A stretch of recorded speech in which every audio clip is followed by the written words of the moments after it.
This is my shrimp tank. It doesn't have a filter, nor does it have a heater. And over the past 9 months I only did about 2 or 3 water changes.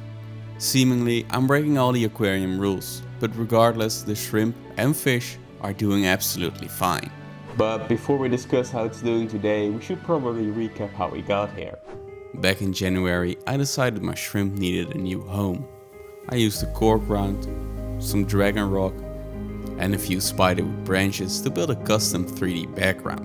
All of these items have been used before and were covered in glue marks, so I had to be strategic in their placement. Once I found something that could work, I locked everything in place using expanding foam. This was left to dry for about half an hour, after which I went back to press down all the expanded portions to avoid carving later on. And once everything dried, I applied superglue over all the exposed foam and then covered it in play sand.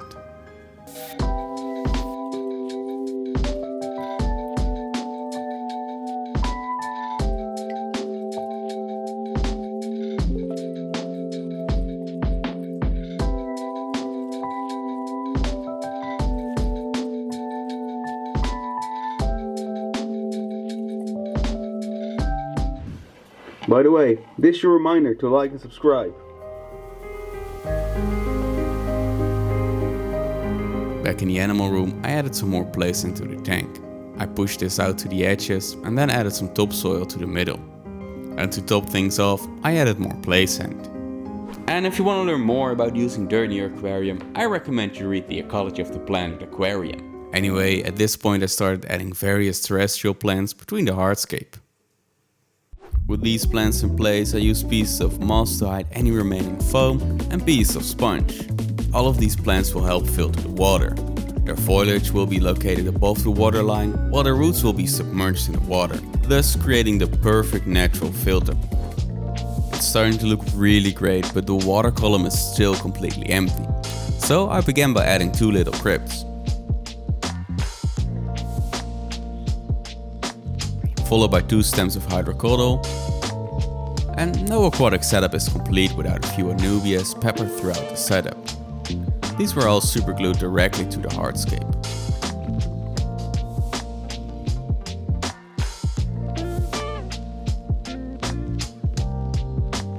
And finally I added a bunch of stems of Rotala runtifolia. All of the plants I used come from various propagation bins and are still extremely small. Given enough time though, they will slowly create a lush forest as the tank matures.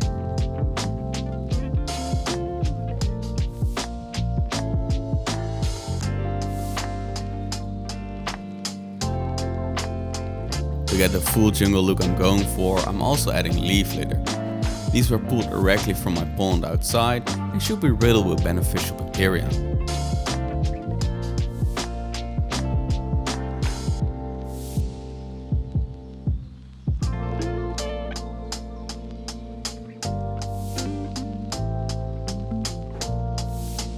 And I also added some botanicals like these cool seed pods.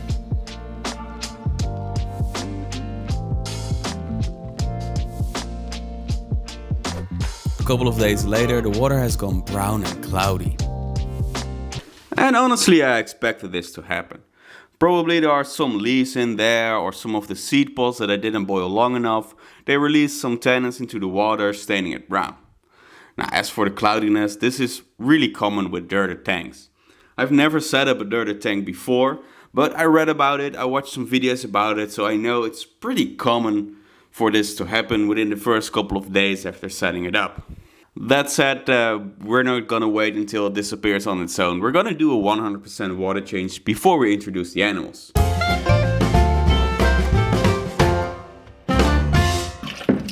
Why is everything wet? Why is everything wet?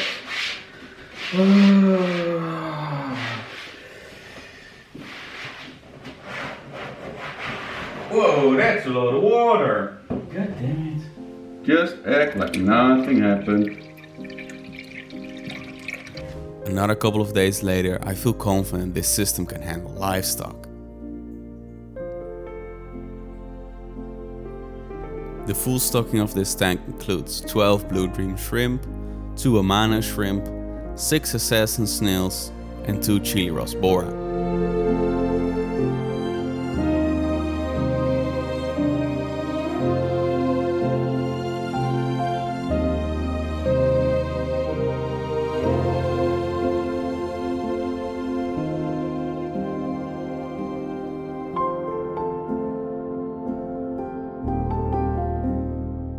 But all of that happened over 8 months ago, which raises the question, how's the tank doing today?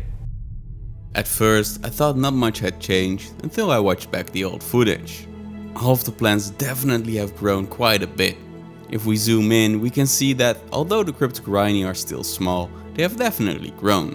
The Rotala are also looking healthy, and since setting up this tank I've probably trimmed these down about 5 times already. But most notably, the top is covered in floating plants. I added these a few months after setting it up and they really help tie it all together. But I do have to stay on top of maintaining these to prevent them from blocking out all of the light. As for the terrestrial plants, they have also grown a bit, but honestly, I expected these to grow much more. Still, I'm very happy with the result. The Fittonia didn't do too well. I placed 3 stems in there and 2 of them have withered away, but the one remaining is still going strong. Moving over to the fern. This one shed all of its old leaves about 2 months down the line, and all the ones you're seeing right now have grown in the past couple of months. The only plant that truly did grow a lot is the Syngonium. This one didn't die back at all, it had no trouble acclimating and just started growing straight away. And I think therefore I'll be using it a lot more in future builds. As for the animals, it's really hard to say how everyone is doing, but in general I think most of them are doing fine. The fish, absolutely doing fine. I can see them swimming around the tank all day long, they're super active, super alert, they're doing fine. I wish I could get a few more of them. I used to have a group of I believe 10 chili rasbora, but one day 8 of them decided to jump out. I don't know why it happened, but I was left with 2 chili rasbora ever since. Yeah, they're looking healthy, so I might buy a few new ones, but that won't be in this tank, but I'll address that in a second. First we'll move on to the snails. I believe they are doing fine, but I don't get to see them that often, but I believe there was just a handful of snails in there. They have a lot of hiding spots, so they can be doing fine without me knowing. But the stars of this tank are obviously the shrimp. Now the Amanas I don't see too often. They might be doing fine, but I rarely get a glimpse of them. But the Blue Dream shrimp, they are doing absolutely fine. And I'm not really sure if I can call them Blue Dream shrimp, as they weren't that blue to begin with. And well, as of today they have tons of babies. The tank is absolutely riddled with baby shrimp, but most of them aren't blue. Most of them are either transparent or red.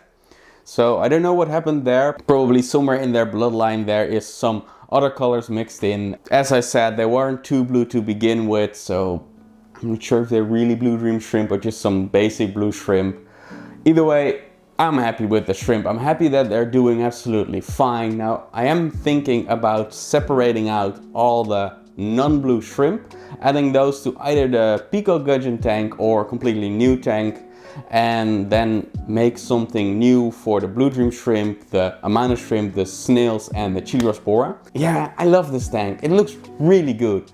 But when I made this, I wasn't as skilled in making tanks as I am right now. And I don't want to say that I am really skilled right now.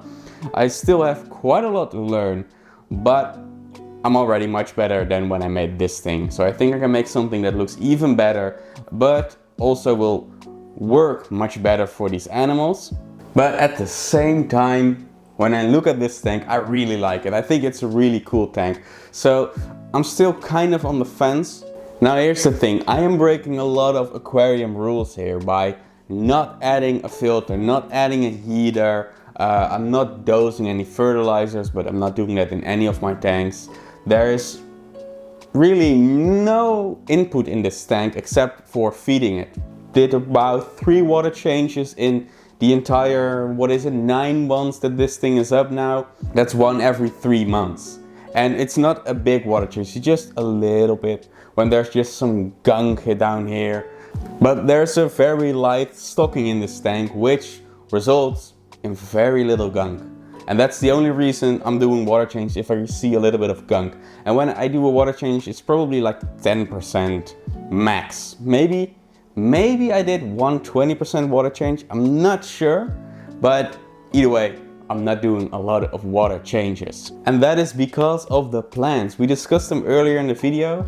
I got some riparian plants up top and they don't have any soil. The plants need nutrients, so they're gonna pull it out of the water. All of the fish waste will be turned into nutrients for the terrestrial plants.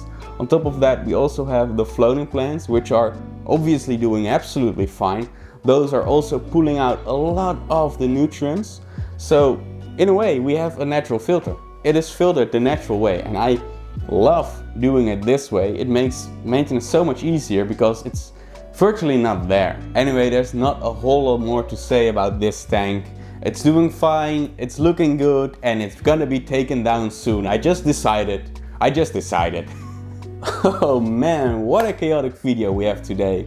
I'm just gonna leave it at that. I really hope you enjoyed the video. If you did, don't forget to give it a thumbs up. And if you're hungry for more aquascape content, I recommend you watch this video next to see me build a paludarium for my fire belly toads. I'm redoing that one really soon as well, so watch it while it's still relevant. I'll see you there.